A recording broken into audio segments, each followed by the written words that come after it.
Imagine all your audio entertainment available in just one place. That's what the Audible app is all about. With Audible, you can always find the best of what you love or discover something new. Audible has an incredible selection of wellness titles and originals, like The Light Podcast by Michelle Obama, Work It Out by Mel Robbins, and Confidence Gap by Russ Harris. Membership includes access to Audible originals, podcasts, and tons of audiobooks that you can download or stream as much as you want. And as an Audible member, you can choose one title per month from an ever-growing catalog of titles to keep. The Audible app makes it easy to listen anytime, anywhere, whether you're traveling, working out, doing chores, wherever your day takes you. New members can try Audible now free for 30 days. Visit audible.com/motivation or text motivation to 500-500. That's audible.com/motivation or text motivation to 500-500 to try Audible free for 30 days.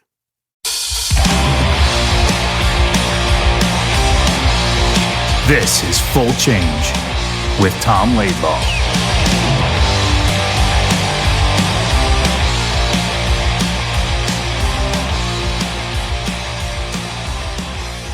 Good morning, Thomas. Today we have a very special show. Do you know, in the last 83 years of the New York Rangers, there's been one gentleman who architected a Stanley Cup victory. Do you know who that is? I do know who it is, but go ahead and introduce him. Well, it's no relation to me, but it's Neil Smith, and we got him on today. Neil Smith, how you doing there, brother? Good to see you. I'm great. Good to see you after all these years. Yes, it is. We go back a long way, back to college days. Still, yeah, I was in Northern Michigan, you were in Western Michigan. So a quick little story before we get going here. He intentionally started a brawl in college. He hacked me over the back of the leg, and I turned around, didn't know who it was, so I grabbed some other kid. Was it Kevin Scott or something I grabbed? Yeah, that's exactly who it was. I did that, and I got right off the ice and into the dressing room, so he couldn't find me. And we were beating us. You must have been beating us. It was at Western, and you must have been winning or something. Hammernick was on the bench for you guys. Yeah. And Hammernick had been my defense partner for years at Western. Oh, I didn't know that. Yeah, and so he says to me later, only he can say it in that accent that he's got from Elliott Lake, and he goes, "It should have been you down there taking them blows." Oh, that's back when I thought it was the toughest guy to play with. Yeah. Neil, was Tom as much of a nutcase as he says he was in college? I don't know. I wasn't at Northern, so he probably was a nutcase on campus at Northern, but he was a good player at college. I'll tell you that much. You don't make it where he made it and not be a good player. Him and Don Waddell. Yeah, Donnie was a player. Don was the offensive guy. Tommy, you were more of the stay-at-home, physical guy. Right. And I think my freshman year, were you a junior, senior, or how far ahead were you? I started in 74, so 74, 75. Yeah. I started in 76. Okay, cool. Very cool. Where are you from originally, Neil? Toronto. I'm from Don Mills in Toronto, and haven't been there much lately, but that's where I'm from originally. Good. And did you go right to college hockey, like junior B, or where were you first? Well, I had, you know what, Tom, it was a struggle for me my whole life in hockey. I mean, I can go right back early days of my life. When I was 10 years old, my father died suddenly, and my mother was a hockey player in Winnipeg, and she loved hockey and Hockey Night in Canada. So my father, who was a piano player and also a businessman, he passed away, and then I was left with my mother. Well, at 10 years old, you'll do anything to please your surviving parent, right?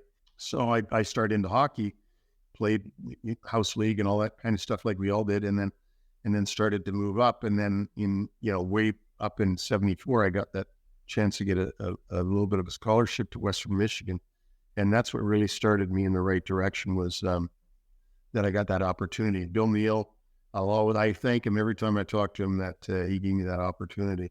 That was the coach at the time, Bill Neal?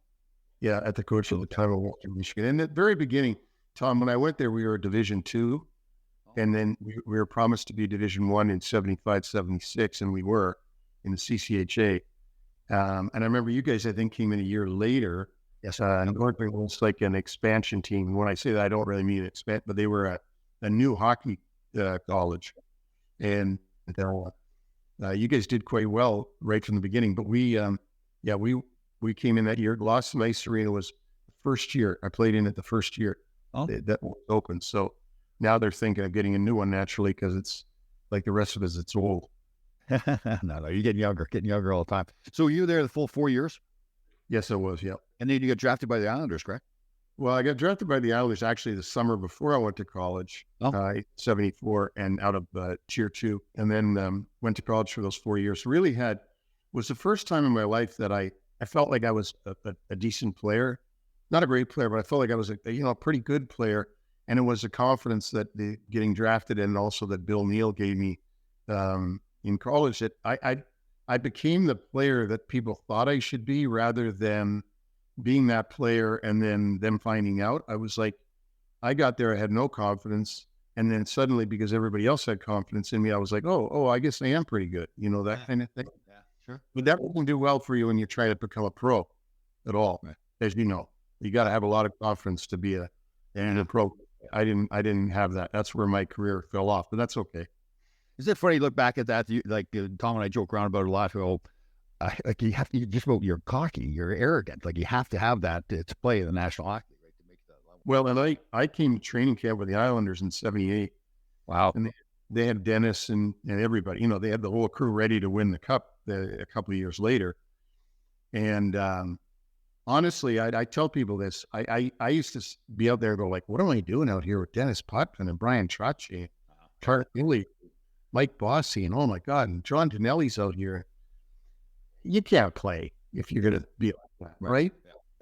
Yeah. And that's how I was. And I was always, of the NHL and loved the NHL and followed it and knew all the players and stuff. But that, it's tough to do that and then compete with them because they're your icons. Yeah. So it was hard. Yeah, I thought of that too. I was lucky I made it my first training camp. But still, I was the same way when I walked in the locker room the first time. That Phyllis Mazzito was there, Barry Beck, and Ron Duguay, and Ron Greshner. And I was like, wow, I can't believe I'm here. Like, am I really worthy of being here? Like, and again, I was lucky to get over that because I guess I was arrogant enough. Still are. Yes. But that's the thing you look back at and you think, geez, I wish I could change that, right? That's the one thing. Is like, yeah, I wish I didn't have that feeling. Well, but maybe it's just that's the way it is. Like you don't make it unless you dream of being there. So then when you finally do, you got that feeling. So did you play with the Islanders? Did you get some games in? No, not at all. No, I went to training camp in '78. That's the only camp I went to. I went then to the Indianapolis Racers after that because Bill Neal had gone as assistant coach with Adam Stapleton in Indianapolis, where they had this young guy named Wayne Gretzky as a 17 on the ice. Oh, wow. And so I got to be on the ice with him his first training camp. I often reminded him of that, by the way. I'm sure he was thrilled. That's probably a highlight for him, right? Yeah, sure. Yeah. But anyway, and I didn't make it there, obviously, either. So I played a couple of years in the minors, and that was it. Just kicked around in the AHL. So did you go right into working with the Islanders at that point? Did you get in front office with them? What happened, Tom, was in 1980, I moved to New York. A guy had offered me a job, and I said, I came there. I was thrilled to have it. I was, from Toronto. I get a chance to be in New York. I love New York. He was an Islander fan, and I was drafted by the Islanders, so he gave me this job. Well, after a few months there, I couldn't stand it. I couldn't stand the work, and we were in the Garment District, and I said to Jimmy Delano, I said, is there anything I can do with the Islanders to get back to hockey? Like I said, Craig, sell tickets or anything. And he said, well, let me think about it. And then what happened was I asked Jill Nee, who was the PR director for the Islanders, could I go to the game?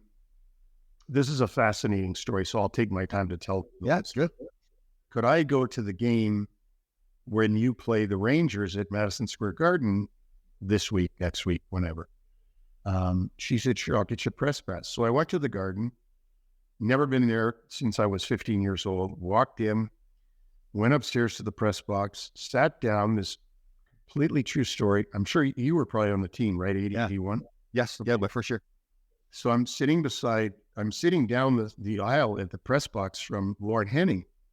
And so Lauren, I see him turn around, and I'm not used to this, but he's in an argument with a guy in the blue seats with a big cigar in his mouth, this guy. And they're yapping back and forth. And suddenly, like it gets a little bit, they get going at each other. Somebody spits on Lauren. And so the security comes up and they take Lauren down. He was really pissed off, as you can imagine. And I looked at this and the light bulb went off in my head and I go, oh my God, the Islanders can't come to the Ranger games if people know who they are because they can't scout. And there was no satellite, no nothing back then. Right. So I went to Devlano and I said, do you think they'd like, I'd go to all the Ranger games for them for nothing and just tell them about the opponents that come in because they usually play the Islanders the night or later. Yep. And I said, well, let me ask Al if they've got anybody doing that. So he asked Al. Al calls me. I'm scared to death, right? He calls me on my home phone. There's no cell phone. And he meets me at Burger King. I never forget to meet me at Burger King. We sit down. He gives me these forms. I'm shaking in my boots. It's Al Arbor. Like, I'm like, oh my God. And I start going to the Ranger games. I start diagramming things, either the opponents or the Rangers of the breakouts. And it was a lot more, I don't know, Tom, it was a lot easier back then than it seems now when everything's just free flow all the time. Yep. We had breakouts. Remember, you go behind the net, stop, the center would circle into one corner, your defenseman was in the other corner, and here you'd break out, right? Like, that was go. So anyway, then Al started sending me everywhere. He started sending me to Hartford and Washington, Boston, places, and all I got was expense money. I wasn't getting paid, but I was in heaven, as you can imagine.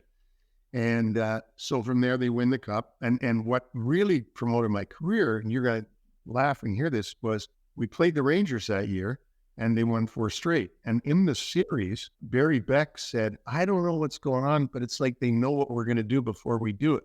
Oh. Well, that had nothing to do with me, believe me. I'm sure it had to do with the quality of the players and Al Arbor. But there were people going, well, who scouted the Rangers? And they said, well, that kid over there, Neil Smith. He's So they wrote an article about me in the Newsday. Fischler had me on TV. I'd admit, coming from where I'm coming from, I'm scared to death that the Islanders are going to be mad at me. Like, I'm going to take credit. I'm not trying to take any credit. They're asking me to do this. I don't want any credit. It's all Al Arbor and Warren Henning and the players. It's not me. But anyway, that happened. We end up, so that was a big deal because of the Rangers, beating the Rangers. And the theory being we knew what they were going to do before they did it, which I don't think was true. But anyway, we played like it. Yeah. Well, we went on to win, as you know, in 81 against Minnesota. And then they gave me a full-time job for $10,000 the next year doing post-scout. Big bucks. Yeah. So here I was started now. Now I got my start. And I had a college degree and everything. I didn't care. I was in the NHL. This was like heaven. But I want to ask you a personal question. Sure. To see if you remember. There was a time either during 81 or 81, 82 that I actually came down into the Ranger Lounge and said hi to you.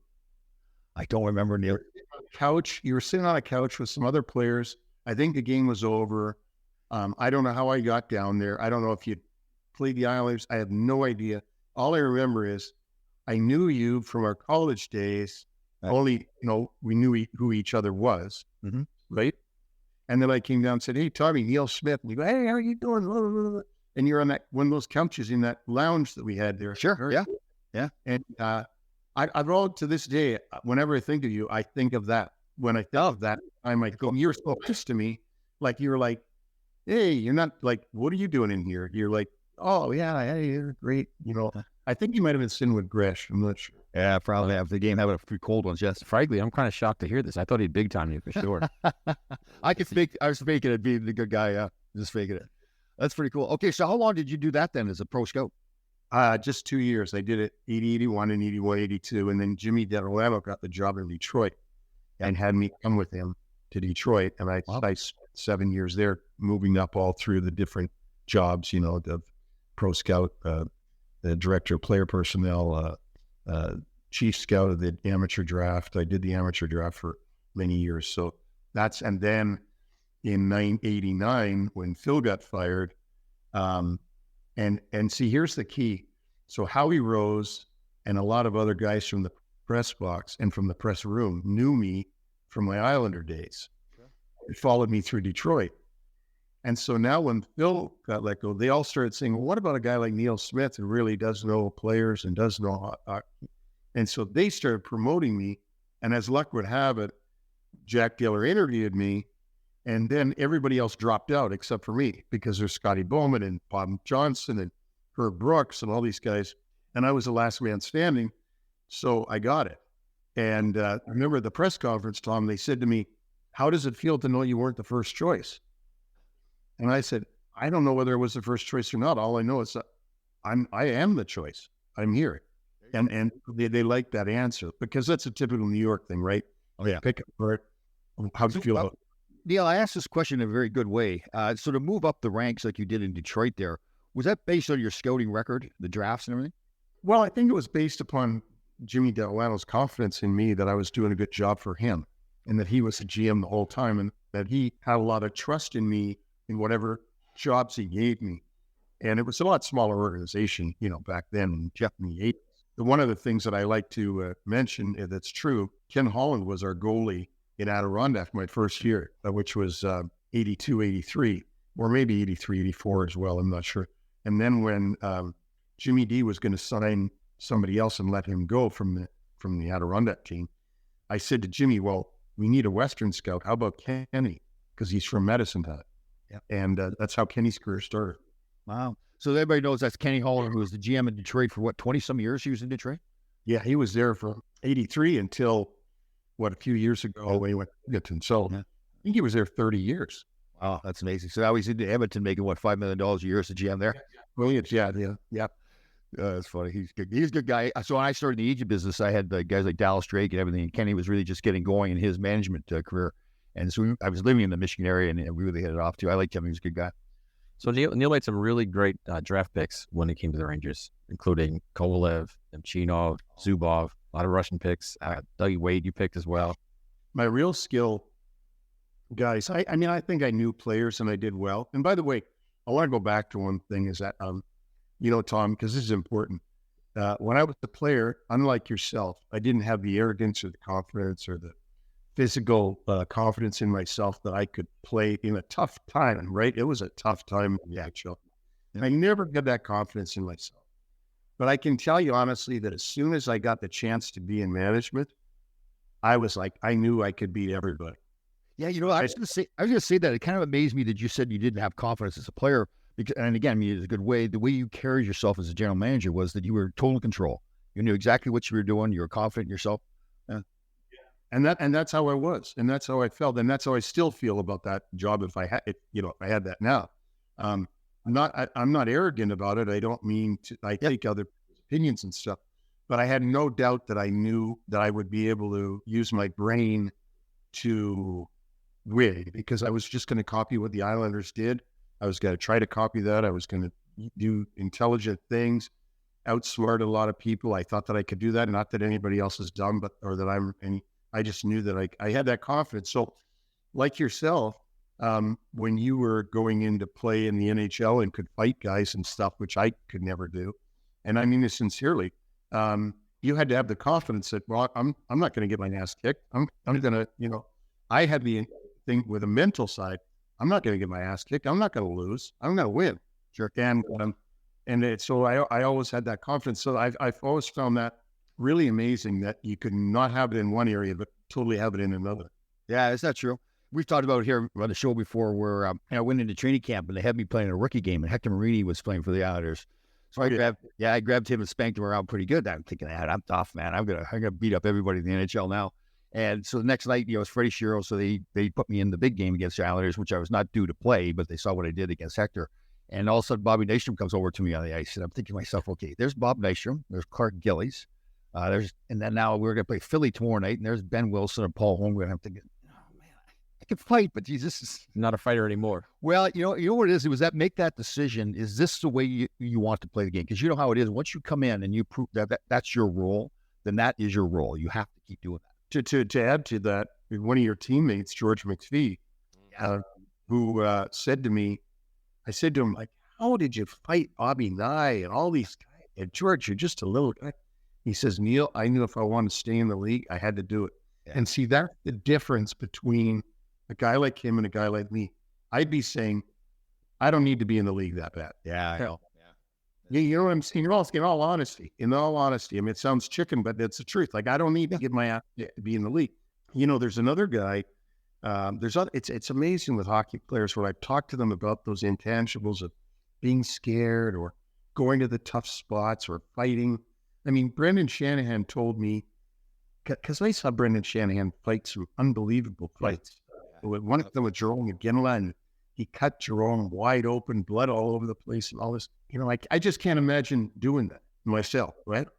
And he said, Neil, I started doing it, and I just loved it. He said, I just love doing it. Holy crap! Like, I'm worried that I might get a scar, or that my mom paid for my orthodontistry, and so it's really amazing the mindset that you've got to have. Yeah.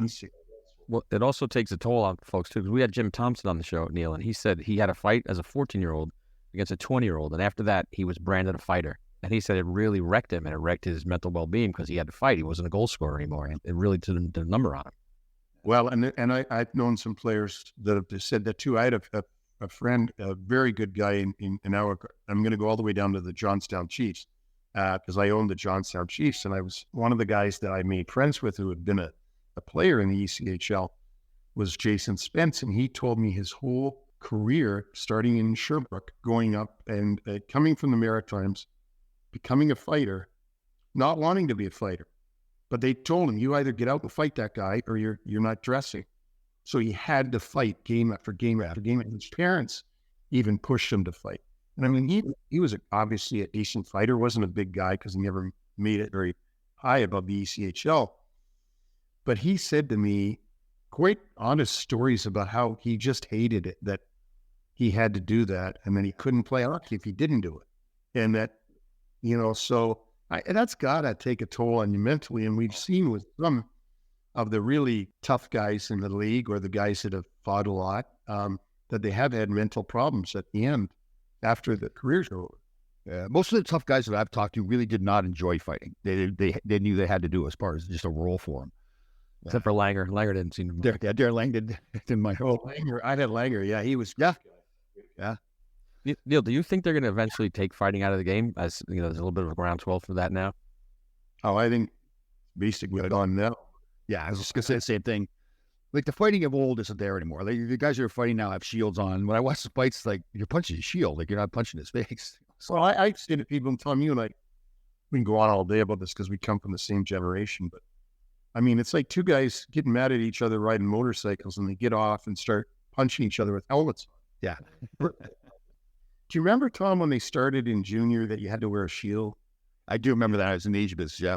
And so then who was that guy out west? He ended up coaching the Canucks for a while, and he had them sharp on the bottom of the shield. Yeah. You remember that guy, so that when you punched, you'd cut your hand on the shield? Yeah, I remember you talking about. Yeah. Coached Vancouver Canucks for a while, actually. Anyway, but there were, like, everybody would say, like, and when I first was GM in the league, and Leachy wore a shield his whole career. And I remember that he was clearly one of the only ones that was going to, wear it right from a rookie right up. But you'd always yell at the guy if he had a shield on, like, well, you got a freaking shield on. How am I going to fight you with a shield on? Totally. We've all got shields on. They have to have them on. Yeah. I remember one year, Jack Birch, Teddy Sater, and Reg Higgs were coaching, and I got hit in the eye, and the doctor said, listen, I know it's kind of after the fact, but put a shield on just for a little while.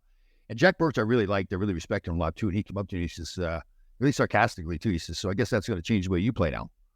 Just to say that I was going to play a softer game because I had the shield on. And I was like, so I took the shield off right away. So I don't want to get that reputation, But you also want to keep your eyes though. But it's great you say it that way. But when you're playing, you think you're invincible. You really do. I mean, even though how'd that work out for you? With like a little brain damage. Until you get older, though, when you get older, I think what I players like Dennis never wore a shield until about 3 years to go in his career. Yeah, Dennis. I should have said Dennis Potvin. Yeah. He started wearing a shield later in his career, and then you see other guys, Raymond Bourque. Yes, I was going to say him. Yep, he put it on fairly early. Yeah. Yeah, and I think what happens is you have kids, and you look at your kids, and you go, "Do I really want to lose an eye or lose something and not enjoy my kids for the rest of my life?" I think that that's a natural thing in life, right? You get married, perhaps, and stop riding your motorcycle because you're like, "Oh, I got kids now. I better not be riding a motorcycle." Well, I represented Brian Berard when he got hit in the eye, so we lived through that, and that was that rare thing that you're watching the game, you saw him get hit, you're thinking, he's not going to get hurt that bad, because your eye your socket kind of protects your eye, and we're just so used to seeing guys get hit around the eye. So all right, so you started in '89 then as general manager of the Rangers, correct? Yeah. So in then 5 years, you turned that team into a Stanley Cup champion. Yep. Did you have so you talked before about kind of patterning yourself after the Islanders and what they did. Did you ultimately do that? Well, Tom, it wasn't as easy as saying in '89, okay, we're going to win the cup by such and such a date. It just, things started to fall into place. I really think the gift I was given by the Islanders and by Bill Dineen, who coached Adirondack Red Wings, we won 2 cups together in the American League. The gift I was given was what it takes to win and what you need to win and to really win. And I've always said, unless you've been there, and I got the gift of being there, you really don't know, because, you're like, how do you do that? And so with Al Arbour and Bill Torrey, just the way they walked and talked and said things about players and the chemistry you needed on the team. And the other gift I was given was I got 89, so I get the job. And Roger Nielsen applies for the job. And I'm thinking, Roger Nielsen, been around. Yeah, I need somebody newer than that. And it ends up by hook or by crook, I end up hiring him. And he taught me so much because I'm 35. And at that time, he was, who knows what he was at that time, 50 something. Yeah. And, here I've got this veteran guy that's like, I don't know how to plan training camp. I don't know how to plan. I've been a scout. So he did everything. And, was the greatest guy, was just the greatest guy for me, and really helped my career. And then what happened was you go through, you learn, you make, I was able to make those trades for Bernie Nichols and Mike Gardner my first year, near the end of my first year. And that got me this reputation of big trades. Well, to me, it was a no-brainer. You get a guy that scored 70 goals a year before in Bernie Nichols. And I like Thomas Sandstrom and Tony Granato. They're great players, but Nichols was special. And then got that you traded those guys. That's right. Yeah. I think I just stopped it for 1 second. Like the one thing that you talked about, gaining some confidence, almost arrogance, it's to make that big trade that some people are going to, they're going to question that trade. Like some people would have said, listen, Thomas Sandstrom and Granato are really good players. Is it really worth Bernie Nichols? But you've got to have that confidence to believe that is the right move, right? Yeah, that's exactly right. You got to have, and you got to say to yourself, okay, this might cost me my job. It might cost me a lot, but I got to do it. I got to do what I got to do because I'm in New York, and I can't sit still and do nothing. Well, but what is it like to actually tell a human being, okay, now you live across the country? What goes into that on your end of it? How does that, what is the toll it takes on you doing that, or does it? Well, I'll give you a great story about that. Now that you bring it up, I just remembered this. So my first trade where I traded a person from our team to another team was actually Michel Petit to Quebec for Randy Moller. I don't know if you remember that. Yeah. Oh, yeah. Yeah. I couldn't sleep the night before. All night the night before, couldn't sleep. It was like, is he just going to tell me to go screw myself? Is he going to tell me you're an asshole? What do you know about hockey? Blah, blah, blah. Was worried about all this stuff. And of course, then it was easy. When I did it, it was nothing. The players are just like, okay, yeah, part of the business. The other one that I really stressed out about it was, Tommy, you'll love this. At training camp in '89, Roger comes to me and goes, we just can't have Dion on the team. Dion's not going to, I just can't, we can't. That's a good invitation. That's good. Dion wrote, Dion wouldn't buy into the system, right? There's no way he would buy into Rogers' defensive stuff. So people, just so you know what Neil's talking about, so Roger Nielsen was a really defensive coach, and where Marcel Dion was just take the puck and do what he wants. I traded for you a couple of years earlier. Yeah, that's right. And so he says to me, we just can't have, it's just got to work. That's good. And I'm like, well, what am I supposed to do? Like, this guy's older than me. Dion was older than me, and he said, he's a Hall of Fame great player. So now I got to call Alan Eagleson and deal with Alan Eagleson and on this mammoth contract that he's got. You know what it was? What? 550 was his contract. So he's making, oh, wow. That's what Marcel Dion was making. Wow. And so I had to pay him that year. I think we worked out a deal anyway, so we paid him. That was very difficult for me. I mean, Marcel Dion, my God, like I probably tried to pretend I was him in the driveway. Sure. You know what I mean? Right. And here's the clincher to that. So Marcel Dion goes into the Hall of Fame a number of years later. And I go to the Hall of Fame thing, and Emil Francis is there with me.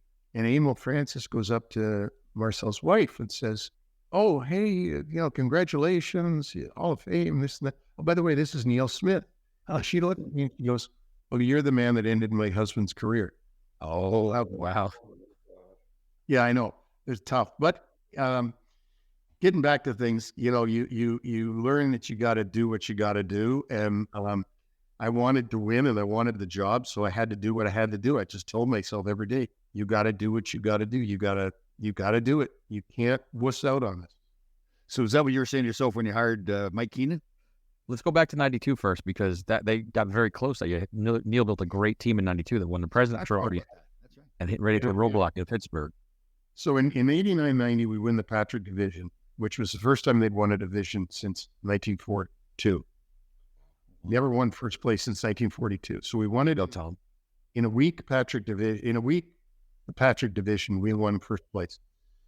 The next year, we lose in the second round. No, or was it the first round? We lose to Washington. And there'd been some changes at Paramount. So in came Stanley Jaffe. He wanted more changes. I wanted changes because we weren't getting to where I thought we should go. So we brought in guys like Tim Kerr and others. We made a lot of changes. So that was eight. And of course, I also got Adam Graves, who I knew from drafting him in Detroit. I signed him as a Group 1 free agent. You remember that, Tom? There was you could sign him and you had him. Yeah, and then unrestricted. Yeah, that's they call that the unrestricted free agent. Yep. Again, it was equalization. You had to go and give them equalization somehow, and if you couldn't give them, if you couldn't agree, then it went to an arbitrator. I did one arbitrator, and they got Troy Millette, which is who because he was okay. And then we traded for Mess, and that was 91, 92, and then we have this tremendous year. Mess wins MVP, it's funny. I've talked to people lately who said that they liked our 92 team better than the 94 team. Right. But we had that bad luck in Pittsburgh where Ronnie Francis scored from outside the blue line on Mike. And we were up 2-1. We would have been up 3-1. And then they tied it 2-2. And then they never lost another game all the way to the Cup. They never lost one more game. So we probably could have won it that year, should have won. We won the President's Trophy, and we probably should have won that year, but we didn't.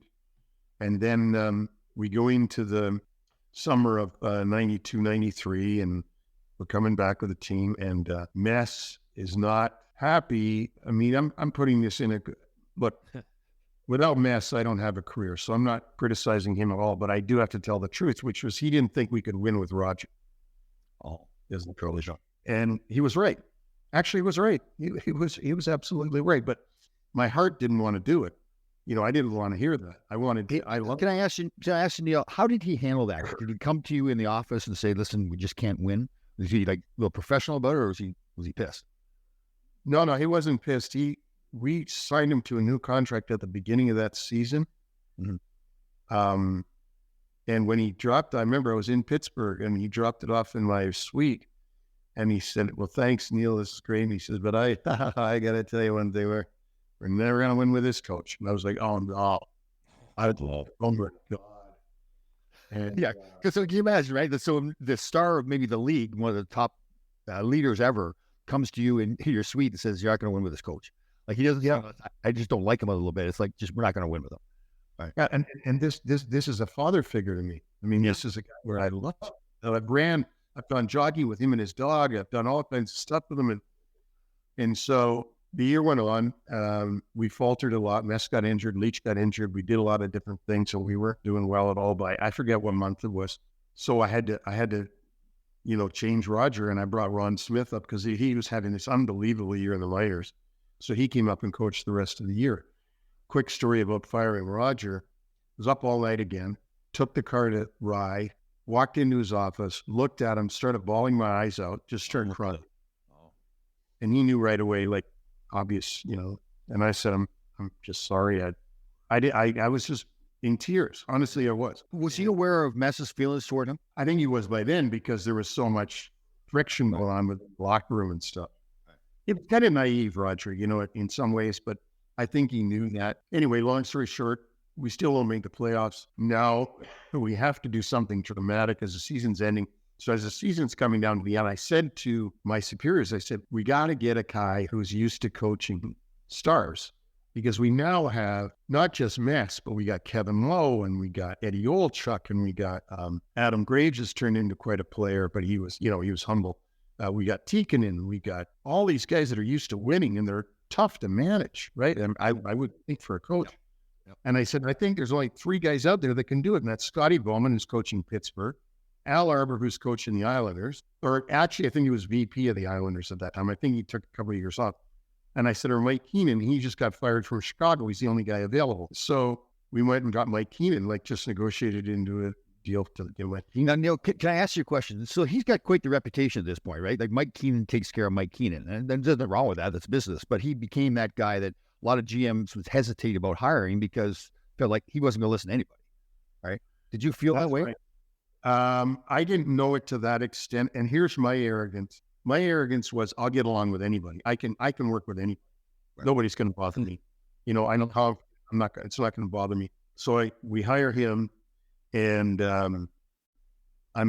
Tommy, right from the friggin' get-go, I know, oh no, this is it's a nightmare. Seriously, from training camp right on, I knew it was a nightmare.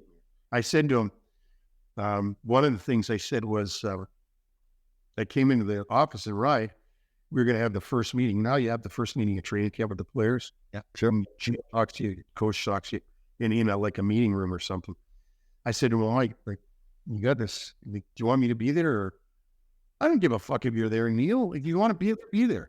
And I'm going okay, what do you say? What am I going to do?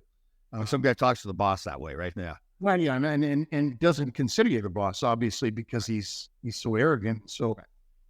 So then we go over that year and we play 2 games in London, England, against the Leafs. Do you remember that? Yeah. It was a great trip. We beat them both games, and they were good. Pat Burns was the coach. Cliff Fletcher was the GM. They had a real good team that year. And we won both games. We get back on the plane. It's a big 747 or something commercial. It's not obviously charter. And we're flying back, and I'm sitting beside my wife, and I said, I got to go find this freaking find out. We got to talk about the players. So you're supposed to be talking about who did you like, what do you think, this and this and this. So I get up, I walk up to one of our guys and I said, where's Keenan sitting? He go, oh, Keenan's not on a flight. I go, what? They go, no, he took a flight direct to Chicago to see Gayla, his daughter. Oh, wow. It didn't bother to tell the general manager. He tell me, he didn't, and I'm the president too at that time. President. Yeah. So, so I knew that it was, this is going to, there were more guys that were really ignorant on his part. I don't mind saying it because it's the truth. Like Dave Smith. You remember Dave Smith? Yeah, great guy. Dave Smith said, you know how hard it was on me, Neil, that you would call Rye and ask for Mike. I'd put you on hold. He was on the trainer's table, and he would tell me to just tell you that I wasn't here, that he wasn't there. And he'd call you, so, that he'll try to give me a message. Like he was that condescending in front of your employees. So do you think he knew what he was doing? We've talked to different people like Mark Howe about did he really have a plan to be like that? I think that was his shtick. I think it was I think it still is. I think his life has been one of being adversarial in a non-physical way. And he's never been in a fight. He's never been in a fight in his life, I don't think, has he? No. That's the amazing thing when you watch him. Like, you get all these guys that play tough and everything. And I remember I was trying out for the Olympic team, and he tried out with me. I couldn't even remember him on the ice. And then when he didn't have a job, he'd be calling me up. Like, he wanted me to call Don Waddell, and he said we were buddies. He's sucking up to me. Meantime, he's like, when he's walking down the hallway at the Spectrum, when he's coaching, he'd walk right by me like he never knew who I was. He did things that, I remember Colin Carroll telling me stories about that Rye when he'd tell Coley to go get Tony Amati or go get Adam Graves or go get Joey Kosa or go get one of these guys to come into the office. And he'd say stuff to them. And Coley said to me, he says, I looked at Gravy and I knew I had his right arm. I could grab his right arm. Oh, free. We hit Keenan. Because any one of those guys could have knocked the crap out of him. Yeah, totally. But can you imagine having the balls to say to Adam Graves? Like the class act of class acts, right? Totally great. Yep. And even Joey Koser, like I've known Joey since he was 18 years old, and I wouldn't say anything. Oh, I didn't want to go near Joey Kosher. He with one punch, he would kill Keenan. Yeah. Oh yeah. But anyway, that was Keenan. And you know what? He got lightning in a bottle that year. He caught the right team with all the right players, and everything was set. He was the right guy, obviously, because he won. But he was never successful after that. Like, I mean, go to other teams and that. His act didn't wear well. In fact, we got Wayne because of Keenan. Because if you remember, Wayne was traded from the Kings to St. Louis, where Keenan was a coach, and was only there from the deadline to the end of the playoffs, and hated Keenan so bad and would never go back. Oh, I didn't know that part. Oh, wow. Oh, absolutely. Yeah. Wow. Yeah, that's interesting. Yeah, that's hard for Wayne to be like that. Wayne's not like that at all. That must have been really bad for him. Yeah. Wayne will see good in any doubt. Yeah. No, he admitted it though. He admitted it when we were on Howard Stern together in '96. He admitted that he didn't like Keenan. Oh, in fact, he said he hated him. Yeah. That's rare for Wayne Gretzky to see. He took a lot of prodding. At first, he tried to play it off, be diplomatic, but then finally came around. He's like, "Yeah." I tell you, the guys have no problem. Like Brett Hull has no problem. Yeah. Well, you know what? You look at it now too. The stories I hear from guys like Mess really took over the team, right? Yeah. Right. So really, that's it. It's good you're on the show. So you assembled, and you talked about it before, not just a talented enough team, but a character enough team too, a leadership team, right? With Messier and Graves and Leach. It seemed like they all followed Mess, right? So, and Adam Graves is good because he knew that was his role to be like the assistant to Mark Messier, and you put that team together. So it's like you look at it, yes, Keenan was there as the coach, but you had assembled the team that really didn't even need a coach, to be honest. Well, yeah, to be honest, yeah. I mean, I just think whenever you win a cup, whatever role, whoever was there was the perfect guy if you win the cup, right? Yeah, very true. And I think that, we also had Kevin Lowe, who was, what a great, and McTavish was there. McTavish was a good leader as well, right? And he was a leader. And Steve Larmer. Larmer was there. And I also want to say, because this is just the way I am, I was very, very lucky that while I was trying to do this, guys became available that I could do it with. Right. Steve Larmer, all of a sudden, after all those consecutive games, it ruins his Ironman streak and sits out and says, I'm not playing for Chicago anymore. I didn't know that. Yeah, that's how we got him because, and then, Mess, Pocklington didn't want to pay Mess. And so Mess became available. And then Kevin Lowe, he wanted a chance to make some money at the end of his career. So, they traded Kevin Lowe. Eddie Olchuk, who didn't end up playing much for the Stanley Cup team, but was a star, was in Winnipeg, and Mike Smith decides he's going to trade him to me for Chris King and Ty Domi. That worked out well for Winnipeg, but I mean, it's really tough to say that Eddie Olchuk, Chris King and Ty Domi, I love those guys. But I mean, it's Eddie Olchuk, he was a star. Yeah, it's like you said, you took really big swings. You said that early in this interview, and it worked out for you. Jeff Book was another guy. The Book trade was good too, right? Yeah. The Book trade happened. How that happened was, so it was $1 million, Bernie Nichols, Louis DeBrusque, and Stephen Rice for Mess. That was the trade. Okay. And I said to Stanley Jaffe, I said, Stanley, we got to tell them that we're not giving them the money unless we get Bookaboo. He says, what? Who's that? I go, he's a good young defenseman there. He's huge. And I said, we need a guy like that. We need a young guy, with all we're giving up, So I call Sather, and he's fucking furious with me, saying like, I'm going to look like a village idiot and blah, blah, blah, blah, blah. I said, well, I'll tell you what, let's make it as a second trade, and I'll trade you David Shaw for him, a week from now. And he had no choice because he had to get the money for the owner, right? Right. So I ended up getting Bookaboo for David Shaw. People need to know too, at that time, Glenn Sather, who's a GM in Edmonton and had a lot of success, he was kind of like the top dog, right? Like everybody just like feared him, and he was up. He's walking around. He's got some arrogance to him too, and I mean that in a good way. He believes in himself. So for you to be, you kind of fleecing him a little bit, must have just drove him nuts. Has he ever said anything to you since that? Not real. I mean, he would never admit that he didn't get the best of all his trades. I mean, there were a lot of trades with him, and he would never admit to that. But he did say though publicly, Neil had the courage to stand up and trade for Mess when nobody else would. And what he meant by that, as it seems obvious now that you would trade for Messier, it wasn't back then. I mean, you were still in the league. Mess was thought of as a guy with high mileage, been through a lot of Canada Cups, Stanley Cup final, a lot of stuff, a lot of miles. And maybe this was just Sather again, trading away a guy that was done. And the Rangers doing the typical Ranger thing like they did with Marcel Dion and Blade Stoughton and on and on and on, or getting a guy past his prime. So there was a lot of, not everybody was in favor of making that trade, believe it or not, to this day, now that it's the, mythological character that it is. Yeah. Wow. Imagine the egos in that locker room. Mike Keenan, Mark Messier. I mean, and I mean that in a very good way. Like, to do what those men did, to lead the way they led, man, they had to believe in themselves a lot. Like Mess, the stuff that he did, the way he handled himself. So the rumors about Messier taking charge of the team. Yeah, that's what I was going to ask. The urban myth is that Keenan just kind of quit in the Devil series. Did that happen, or can you speak to that? Well, we were in that game, and we were doing okay, but then we're in that game 4 it would have been, when he had a meltdown and took out Richter and put in Heels, bench Leachy, bench somebody else, I think Mac T or somebody. And I'm like, what the F are you doing? Like, what's going on here? We're only down by a goal or two, and we're just taking ourselves right out of it. So I remember coming back being livid about this and going into game 5, and everybody in the organization was all shook up because, like, what are we doing? We've got a chance to finally do this, and we're self-destructing.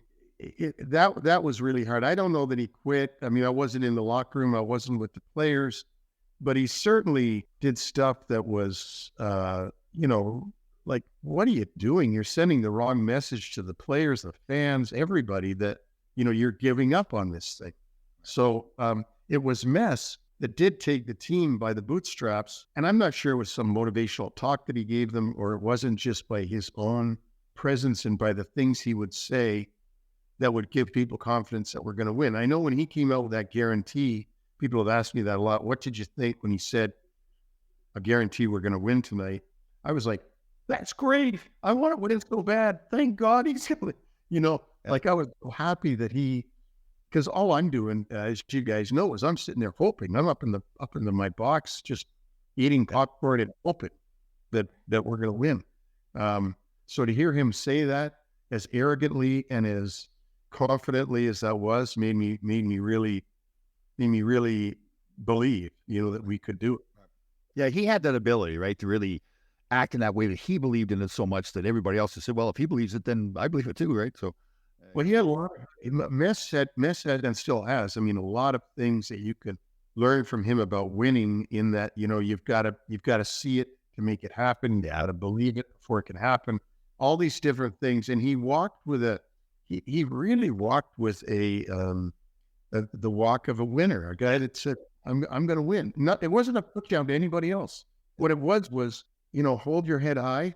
Here we go, boys. Like he physically and mentally does that. He still does that now when we go to events. He's got that chin up in the air, and he's just got that look that, yeah, I'm Mark Messier, and yeah, we're gonna win. Confidence. We played an outdoor game out against Philadelphia, I guess like 10 years ago now, and we were doing the pregame, or skating a little bit before we went down there to play. And we were over at practice facility. He was on the ice, and I skated by him, and I said, "So we playing to win?" Looks at me, go, "Is there any other way?" It's not that. And he does that on TNT, I think. Yes, they're not TNT, but ESPN. I'm sorry. Excuse me, ESPN. I think he holds that confidence on ESPN when he says things and the way he looks. And I mean, he still looks like he could play. Yeah, he's in that great shape. Definitely. So you go on, you win the cup, and then Mike Keenan. It was right after the cup that Mike Keenan said a bonus was kind of during the cup. He was making his plot to get out of there. Right? Yeah. Here's the thing that I had heard this, but I was trying to ignore it, because all I wanted, obviously, guys, was to win the cup. I mean, I go wherever you want to go when this is over, but please, for God's sake, win. And I had heard that he was negotiating with Detroit, whether him or his rep was. And then it was... this is during the finals? During the final, yeah. Oh, wow. And then, we win. And then I'm hearing that... the stuff he wants to get out, and he's going to use, if the bonus checks don't come on time, they're supposed to be in the contract. It said they have to be paid by July 1st, that if it didn't get there by July 1st, he would take a breach of contract, and that's the way he would get out. Well, he'd already made a deal with St. Louis found, said that this was a breach and then went to St. Louis, and which Gary Bettman found all to be nonsense. And if you remember, Keenan was suspended for the first 20 games or something of the season. St. Louis was fine. So it was a big brouhaha. For me, I was just thrilled. I'd gotten two things that I really wanted: the cup and Keenan to leave. So, because you couldn't work with him another year. Right. I mean, he'd already cost us, we won the cup, yes, but he'd already cost us Tony Amonte, who I knew was going to be a star player. Right. So, how many more is he going to cost us? How many? What do you mean cost us? Yeah, please tell us how that works for a fan side, because he's haranguing you to get rid of Amonte. Is that how that was? All year long, haranguing me to trade Amonte for Stefan Lateau. And at certain times haranguing about other players that you'll think I'm BSing about, but I'm not. Like, who do you think's better, Leach or Chelios? Leach or Chelios? Leach. Well, I said, Leach. I don't. Leach. Well, that's who we have. We have Leach. I mean, I don't. But everybody that was in Chicago was better than everybody we. That's where he was for me. Yeah. You've seen out coaches, but how much more was he going to cost the organization if we kept him there? Because we'd made a lot of, he cost us Mike Gardner for Glenn Anderson. I like Glenn Anderson. He did really well for us. But Glenn Anderson didn't have a contract after that year and left and went to St. Louis. And Mike Gardner still had a year to go. We would have still had Mike Gardner. But there was no thinking anything down the road with Mike. It was all like, I need this today for me. And this is what I think I can win with. Said to me one time near the trade deadline, if you don't trade Gardner, I'm not going to dress him. I'm like, what? So it was that kind of insanity going on. So you win the cup then. The next year, what happens with the team next year? Well, we have the lockout, and so we don't play the West at all. Yep. We only play the East. We don't get playing and raise the banner until January 20th, I believe it was. So the year is sort of it's a weird year.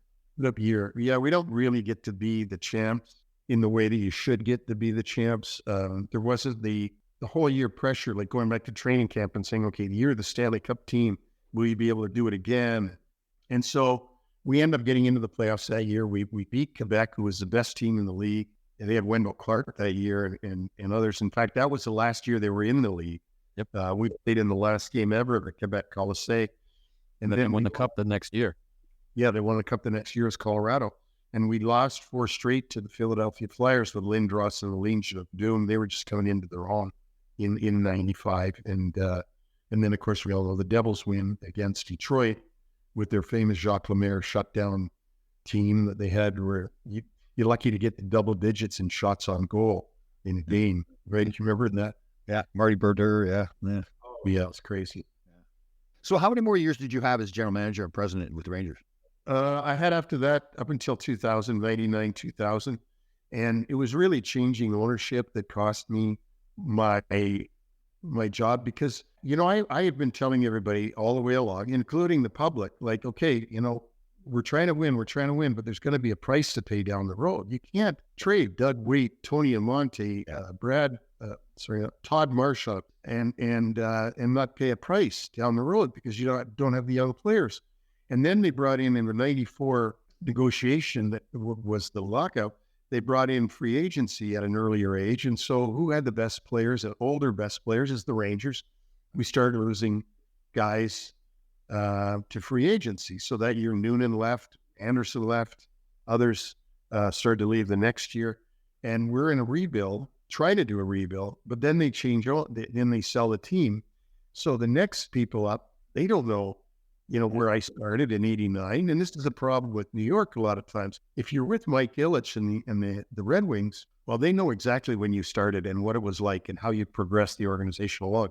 If you're in New York and you don't know much about hockey to begin with, and you've just taken over this corporation that happens to own the Garden and owns the Rangers, well, you're like, well, why can't you win it this year? Yeah. So we struggled. I tried to have a lot of young players on the teams, those late 90s. We missed the playoffs. Mess left. I mean, that's another big story, you guys. Mess left to go to Vancouver because the ownership didn't want to pay him more than Wayne was getting paid. And then he said, well, screw you, went to Vancouver. And we were rebuilding. And, I was the collateral damage of trying to rebuild. Was that Mr. Dolan? They came in about the team? The Cablevision bought the team along with ITT, and ITT was a conglomerate who owned Sheraton hotels. We reported to them during most of those years, and then near the end, in like 98, 99, 99, 2000, it became Cablevision. ITT was gone. They had sold the whole thing to Cablevision, and the Dolans, who owned the majority shares of Cablevision, were the controlling interest. So yes, it was them. And now, of course, you know that they've sold off Cablevision and they own the Garden outright, as so they're actually the owner rather than just the most biggest shareholder. So where'd you go after New York? After New York, I kicked around a number of places doing consulting. I was consulting for Pierre Gauthier at the Mighty Ducks, and then I worked for Craig Patrick for a while with Pittsburgh. I worked for Brian Burke later on in the 2000s there. I did a lot of TV, Tom, at PHL Network and on ESPN and on others.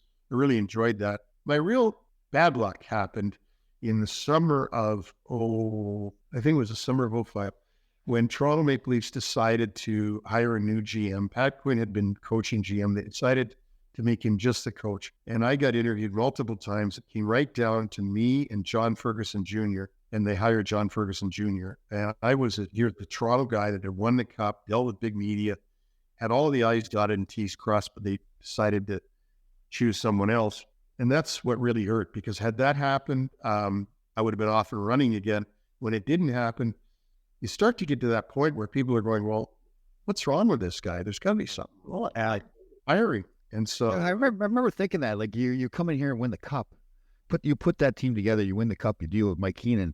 Yeah, why doesn't Neil Smith get hired again as general manager? Yeah, and I took that job with the Islanders in 2006. Yep. You know, sort of thinking, well, you know, this is where I started. I'll be with, I'll be in Bill Torrey's office. I'll be, there's all this, again, these iconic things dancing around in your head. And I should have paid more attention to who I was going to work for, because it was an impossible situation. As soon as I got there, it was impossible. And I was gone after a couple of months. I said, no, I can't do this. And who was that again? Who was the owner there? Charles Wong. Oh, that's right. Yes. You and Pat LaFontaine left at the same time, right? You guys both got out of there? Yeah. And Charles wanted it that everybody had input into everything. So you had Mike Milbury there still, who was the ex-GM, who's still mad. He's worse than Keenan. Well, leave that for another day. We do a whole show on that one, yeah. It just seems like too many cooks. It was an impossible situation. You're called GM, but you weren't doing GM duties. And I thought, I'm going to ruin my reputation that I have as being a winning guy if I go to this thing and it's just a crap show again. And like I said to him about changes, and Wong would say to me, we have a good organization. We don't need to make those changes. And I was like, well, what did you bring me in for if you've got a good organization? Like you missed the playoffs 100 years in a row. Yeah, especially when you got people like, I'm really low on Mike Milbury too, the way he handles himself. But all right, so you tried that. Was there any other opportunities to be a GM? Not really. After that, there was nothing offered. I mean, there's been things come and go. It's kind of frustrating right now, Tom, because you see opportunities like, for example, the one in Toronto right now that just got filled by Brad Treadling. And good man, did a good job in Calgary. No debating that. But you're thinking to yourself, like, okay, I'm from Toronto. I won the Cup. Yeah, put together this team. I follow it still, like right up to knowing every player. Like I asked the media guys personally, confidentially, what do they think? And they said, well, the first thing you're going to hear is you've been out too long. And I'm like, was this bodybuilding or is this being a GM? Like, I can understand being out too long. It would be like a guy who's been a great lawyer, takes time off from his law practice, comes back, and then they say, oh, no, you can't represent us. You've been out too long. Yeah, there's that recency bias, which is... Well, you know what gets me too? Like Kyle Dubas, for example, and I've heard great things about him. He's a very intelligent man, and all of the analytics and everything, but he's never won anything. He couldn't take Toronto past the first round, and now he's hired right away to take over the whole operation there in Pittsburgh. Guys, I think the reason why, Tom, you and I and others from our genre don't understand it is because we were brought up in the NHL, at least I know I was, and I'm sure you were, is to show me what you've won. And when you've won, then I'll listen to you. Until you've won, I don't want to hear from you. And if you ever win, you are sure to get more jobs down the road because it's so hard to find guys who win, who have won. And what's gone? Yeah. That's totally gone. Well, I think it's Scotty Bowman, right? I mean, with all due respect when I say this, I mean, Scotty Bowman also had some bad years. Like the teams in Buffalo weren't that good that he coached. But he had built, just like you said, he had built that reputation as a winner. So he always kept getting new chances all the time. Right. And it didn't matter. It didn't matter if you knew the inside stories on Scotty from Pittsburgh or you knew other stories that we've all heard. I mean, it didn't matter because all you got to say is he's got 7 or 8 or whatever it is Stanley Cup rings. And they keep getting chances. But now you see guys who keep getting chances or get chances that have never won anything at any level. And I guess I'm befuddled by, and I'm not knocking even those guys. What I'm knocking is the guys who hire people with the goal that I want my organization to win the Stanley Cup. Okay, great. That's what you want. That's what you should want. All 32 of you should want that. Tell me what it is about this man that you just hired that tells you he knows how to win the Stanley Cup and can guide you there. Well, that's the guy. That's the guy in Toronto, Brad Treliving. And like you said, from what I hear, a fantastic person. So it's not a personal attack on him, but he's never won anything, right? And he hasn't. What did Calgary do? Yeah, he hasn't really shown that he could put together a winner. But that's the thing that amazes me about you. The team that you put together. Probably look back at the history of teams that won the Stanley Cup. Like for you to assemble that team in 5 years, that character team that you put together, it's obviously you knew the pieces of the puzzle you need to get. I'm sitting there going, okay, that's what I want. If I want to win, and again, big swings too. Yeah, and I mean, I guess I don't get it. Like it's. I don't want to criticize anybody, but I do want to say that, like, I'm Kyle Dubas, who's never played, never won, never coached, and clearly to me showed with Toronto's lineup that he didn't know how to put together a winner. Like the exact opposite of what you did with the Rangers. He just couldn't figure it out. Like he couldn't get those character guys together. He felt like I have all these skilled guys, and then I'll go get a couple of tough guys. So the team's now going to have more character. It just doesn't work that way. Well, absolutely. And then the thing though that I think that happened in Toronto and you know, everything, there's complications to everything. So before we start criticizing anyone, we should understand that there may not be people available and all the rest of it at that particular time. But what was the one thing a year ago today that Toronto needed more than any? Goaltending. You know what their answer was? Matt Murray. Yeah, I know. Who was in the minors the year before?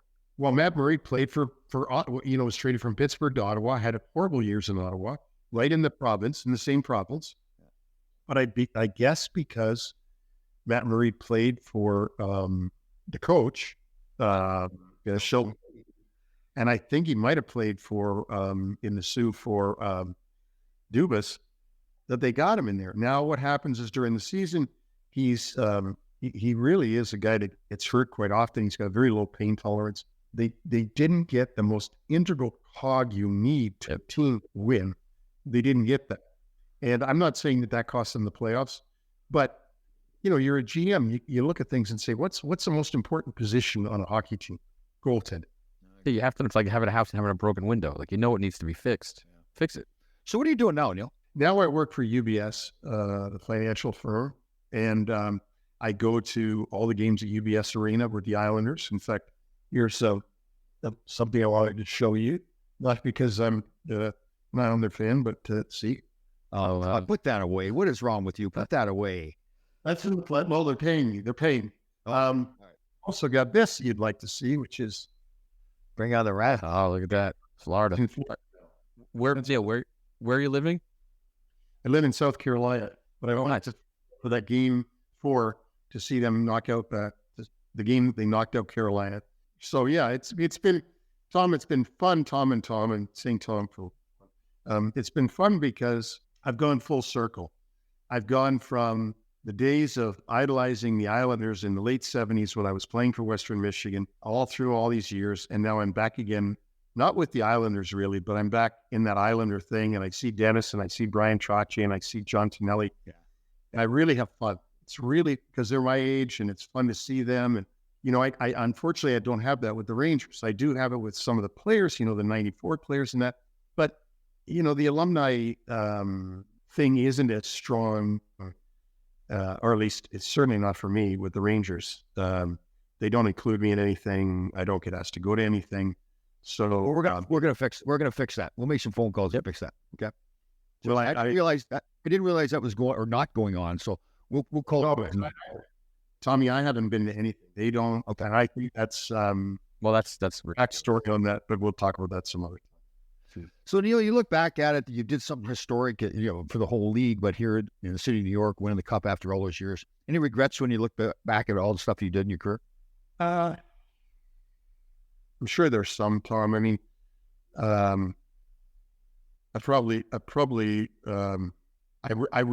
can tell you one thing personally. I regret not being more of a political guy, trying to make sure that I'd be in work forever with other teams and all this. I was so Ranger oriented that I never thought the day would ever come that I wouldn't be with the Rangers. So I didn't go glad handing and schmoozing and ass kissing the way some people do while they've got a job to make sure they get another job. I didn't. There's a lot of that in the National Hockey League. Yeah, I didn't do that, and that's a mistake on my part because anyway, that was just a mistake on my part. I think I regret.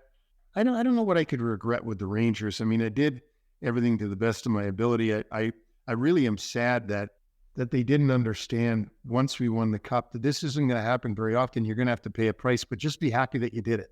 Just be happy you got one. We'll try to win another one. We'll try to keep going, but then we're going to have to rebuild and try to make it so that we can win a few of these, not just one every 80 years. That is interesting, right? Because most hockey people will look at what you did and already recognize this. They're going to pay the price for it down the road. What you did, but you won the Stanley Cup. Most people in the hockey world just understood that was it. So, but like you said, the new ownership comes in. They don't know hockey that well. All they're saying is, right now the team's not that good. You're the general manager, so you got. Yeah, we got to move it out, and I guess the thing that that really, I guess it bothered me too that they I was making like 800 or something back then, which is fantastic. Don't get me wrong. And they bringing Glenn Sather, who hadn't been 500 for years in the league, hadn't been since, and they pay him $3 million a year, and like he's going to be a great white hope coming in. And I'm the guy that really did do it, and I'm like, okay, you're out. We'll bring this guy in, and then they started with their whole cycle again of let's get whatever old guy is out there that's been a star, let's bring him in. Then we go all the way from Bure to Lindros to Yager and they started that whole thing all over. Yep. Theo Fleury, yeah, remember that? Oh man, Devin Stevens, Nathan Carter. What became predictable that any old guy that was available was going to sign with the Rangers, right? Yeah, and then they missed the playoffs 4 years in a row. His first 4 years, they missed the playoffs. My first year, we won the division. Like it was like, what guys? Well, he had that great quote when he was with the Orioles. He said, "If I had the Rangers budget, I'd win the Stanley Cup every year." That's right. Yeah, but you're right, Tom. He did say that, and that's when I think he actually said, "If I had his money, I'd win every year," meaning me. And I'm like, "Yeah, right, sure." Yeah. Well, Glenn does not lack for confidence. That's for sure. That proved it. So, yeah, I just got two quick ones for you. Have you talked to Keenan since, or do you guys ever cross paths? I crossed paths with him on TV a number of years ago. We did some TV together, and then, of course, at the '94 25th year anniversary, which would have been in 2019, I saw him there. And I haven't talked to him since. I heard he was coaching in Italy or something, and I heard that his health wasn't great, which is unfortunate. Ron Dugas says they're very good friends. He said Mike softened up quite a bit. Who knows if that's true or not, but that's what Dubes says. Yeah, and I've seen Dukes. Yeah. I said I saw Dukes a few times. I played hockey with him in Vegas on a Bruckheimer team. We had a lot of fun. I text him now and then. Dukes is a really good guy, as you know. He's an interesting guy. He's different. Yeah, still thinks he can play in the NHL right now. Yeah. Oh, I know that. Yeah. Sure. All right, Neil. Second and last question for me is, where's the ring? Right here. I made sure I had it. Oh, I got to see it. There it is. Nice. Oh, look at that. There it is. Do you still wear it out?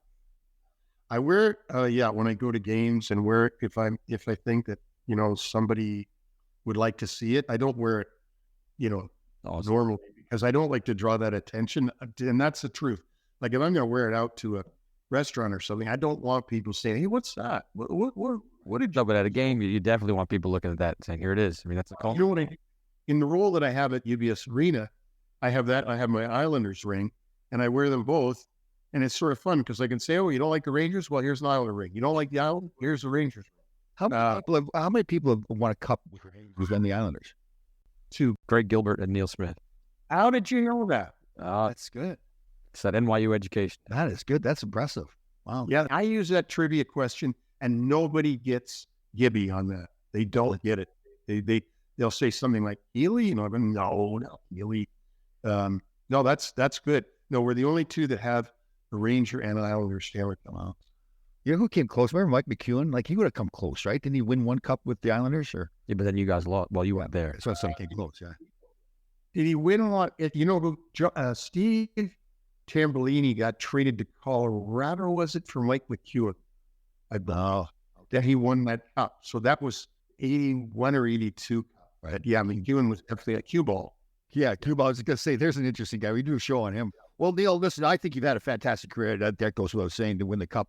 You should be very proud of yourself, I think. So glad we call you a friend and you came on the show. We appreciate it very much. Yeah, awesome interview. I enjoy it, guys. And Tom, I can't. I know it's hard to ingest this, but just remember one thing: we would all give up what we did to play in the NHL one game.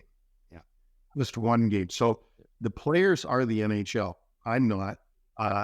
Nobody else is. It's the players that are the NHL, and it's the players.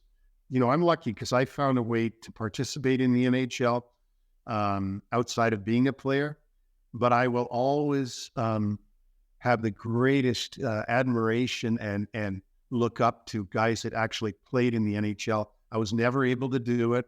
I wasn't good enough. And, but I squeaked into finding other ways to get in there. So just, you should be very proud of your career. And so I'm sure you are, but you should be. And the fact of what you can talk about, what you did as a player, because there's nothing like being a player.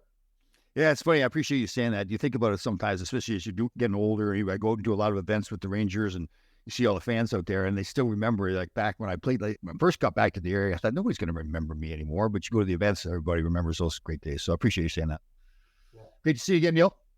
Great to see you guys. Really good. Yeah, thanks, Neil. Awesome. Yeah, thanks for having me.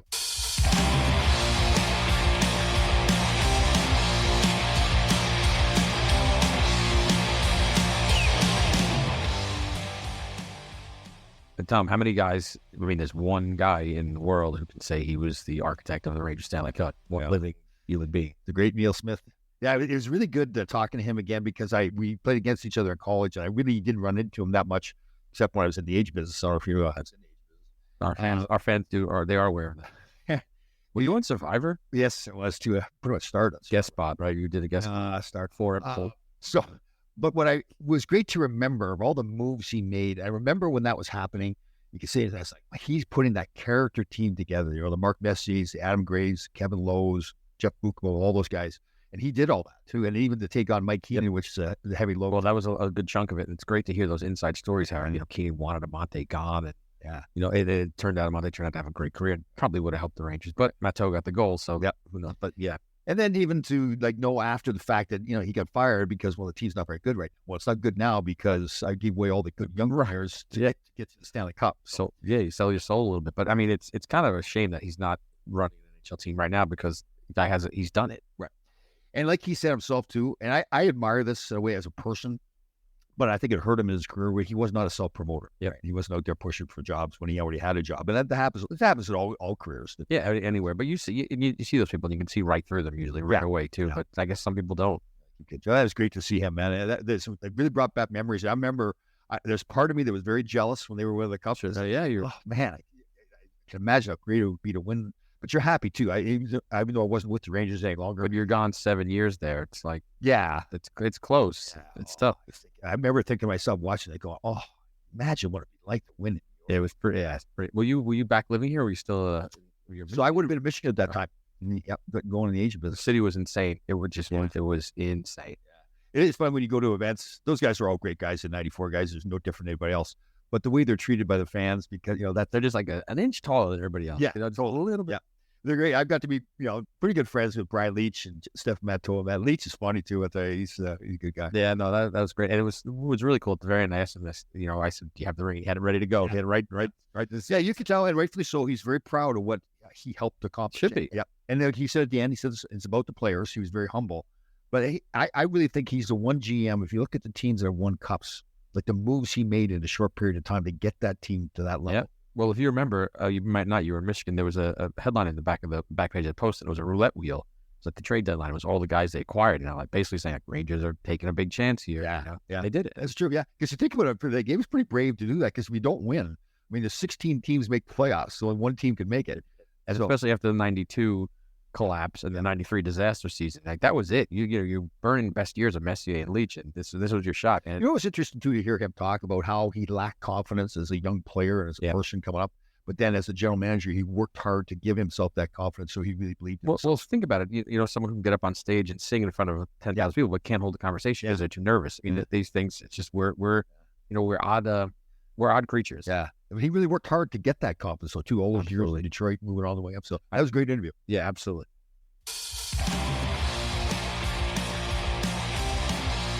All right, Grasshoppers, thank you for listening. We had a fantastic show. We'll see you next time.